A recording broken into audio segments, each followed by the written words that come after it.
Hi, everyone. Do you hear me well? Good. So I'm Limor, and I'm leading the Partner Catalyst team in Israel. I'm really happy to be here today and tell you and share with you one of my favorite projects. So I'll start by introducing our partner and the problem and the challenge that they had and how we teamed up to solve it together. So Miraculous is our partner. This is a startup that develops a simple and affordable blood test to detect diseases, cancer and other diseases at very early stage, even before there are any clinical symptoms. And they developed this device, and this device really detects and reports the presence of microRNAs in a blood sample. And those microRNAs are small molecules that regulate our gene expression. So those microRNAs regulate gene expression, and gene expression is really the fundamental level where a genotype becomes a phenotype. That is an observable trait. And so the fact that a person has a gene or a gene mutation that is correlated with a disease does not mean that they actually have the disease, right? It means that they have some likelihood to have the disease. And so in the world of diagnosis, when we are trying to diagnose or detect a disease, we really want to know whether those genes actually expressed.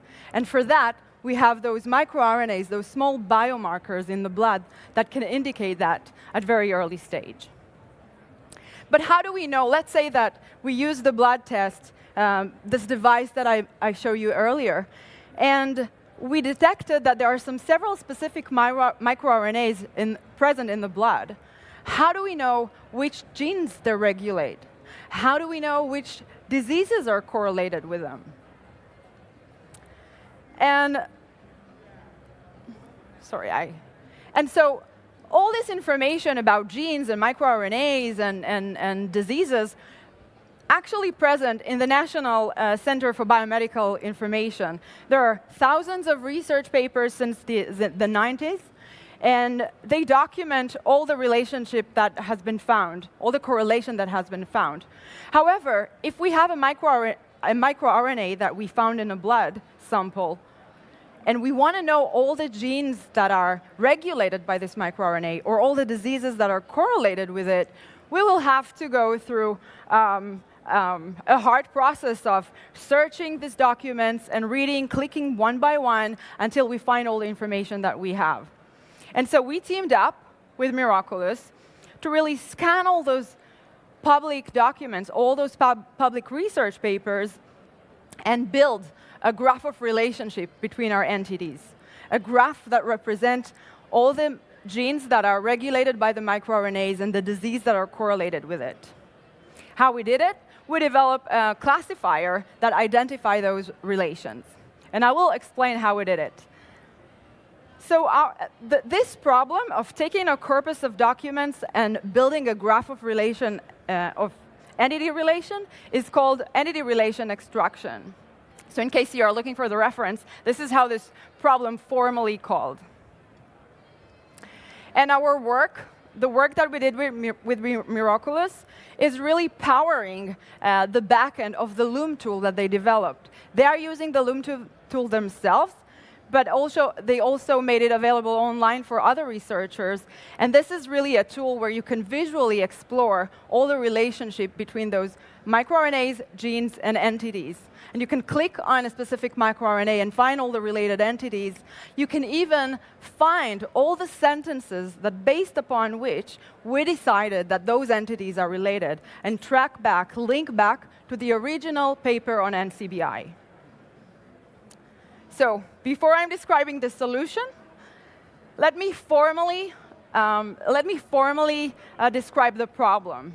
And this is the problem of building an entity relation classifier. And in the formal definition of our problem, I'll just use microRNAs and genes, but the same approach applies for microRNAs and other diseases. OK, so given a sentence which contains a microRNA M and a gene G, We want our classifier to determine whether, based on this specific sentence, whether this specific sentence indicates that those two entities are related, that M and G are related. So let's take the following example. And this sentence, the highlighted sentence, says that the regulation of ZEB2, which is a gene, by microRNA 132 was confirmed. We would like our classifier to be able to take this sentence and give it a high score, which means that those two entities, the gene ZEB2 and microRNA 132, are in fact related. And again, if you will go and look for the microRNA 132 in the Loom tool, you will actually see that the ZEB2 appears in the list of all connected genes to this specific microRNA. However, look at this highlighted sentence. And this one says that the biological effects of microRNA 132 were assessed in CRC cell, which is cancer, a cell, type of a cancer cell. And all this sentence says is that those two entities, or the relationship between them, was assessed. They were assessed together. It doesn't say anything whether they are actually related. In this case, we would like a classifier to give it a low score, saying that this specific sentence does not indicate anything, does not say that they are actually related. We're good so far? Good. Great. So let me walk you through our solution. And I'll walk you through the process of how we prepare the data for training, how we extracted our feature, and how we trained and evaluated our model, our machine learning model, our machine learning classifier.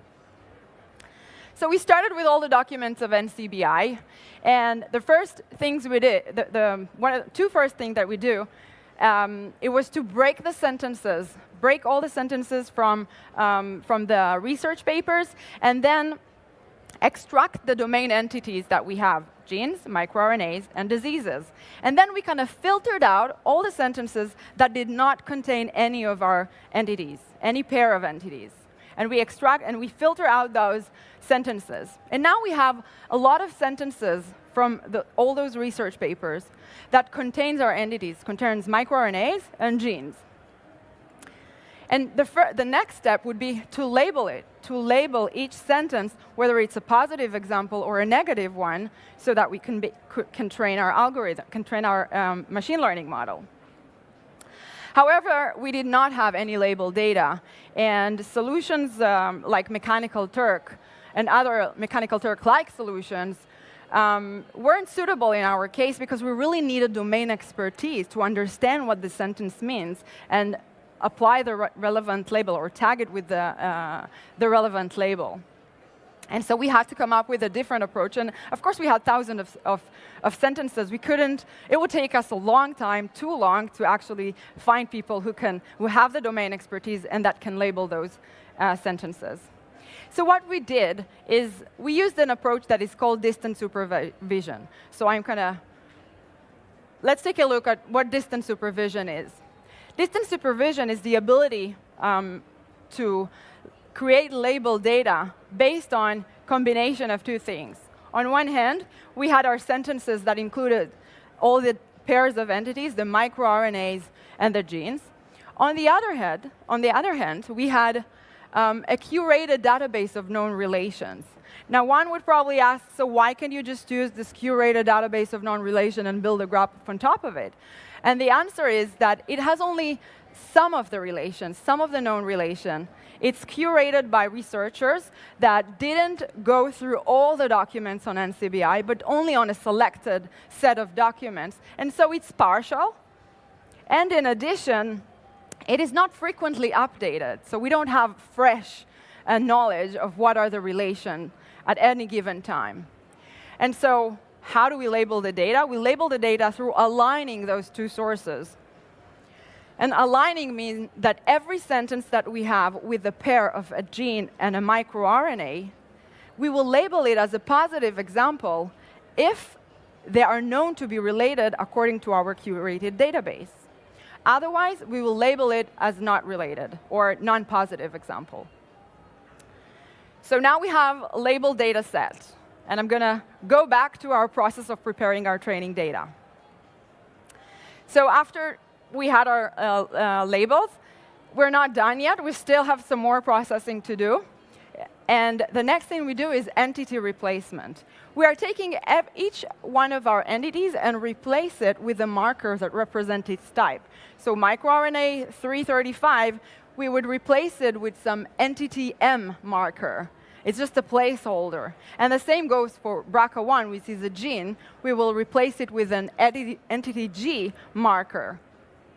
And the reason we do it is because what we are trying to learn here is how do we express a relationship between a gene and a microRNA.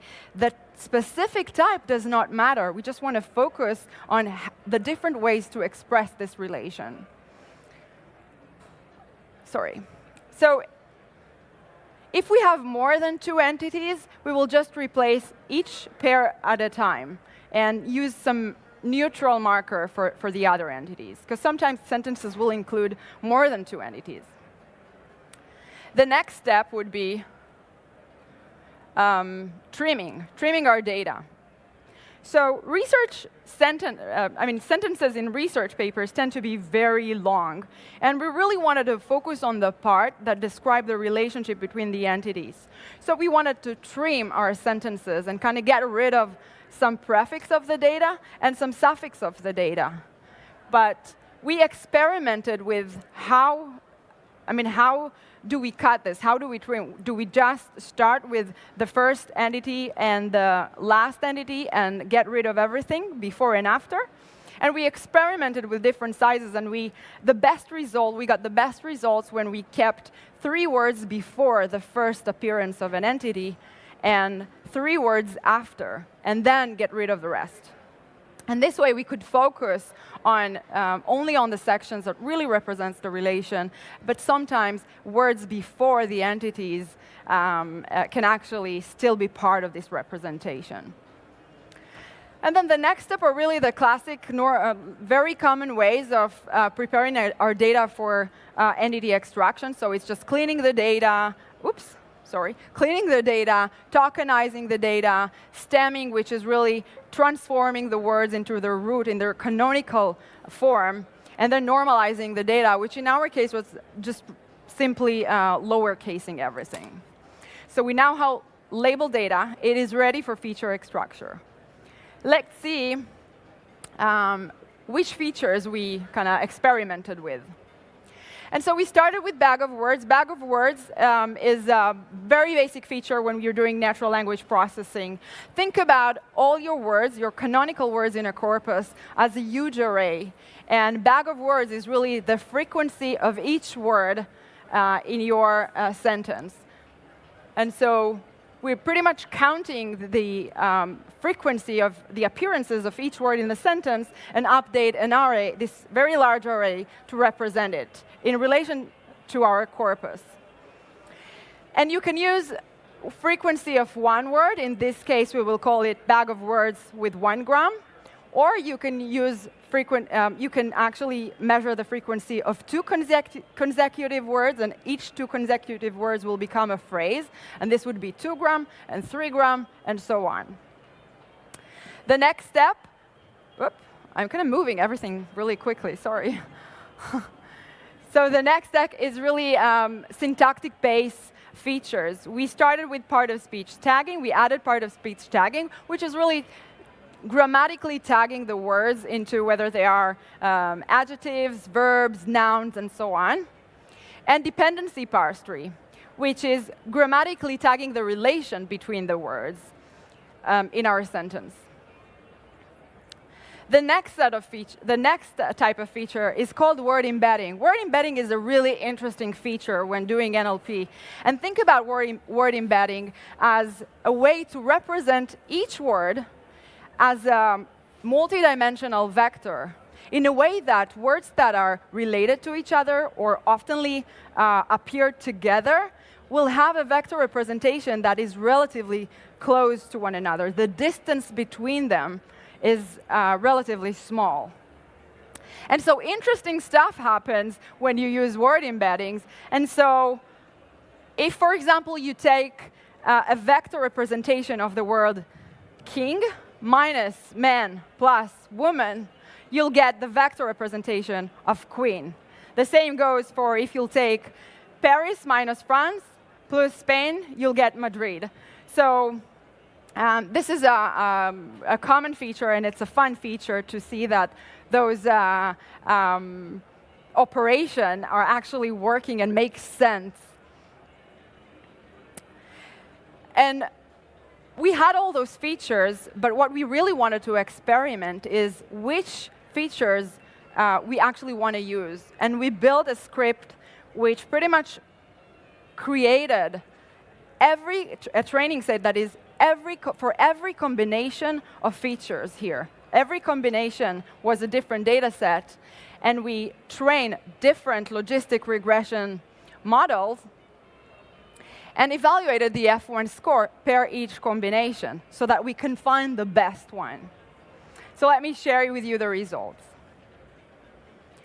So our final result shows that we got 87% accuracy just by using bag of words with 1 to 3 grams.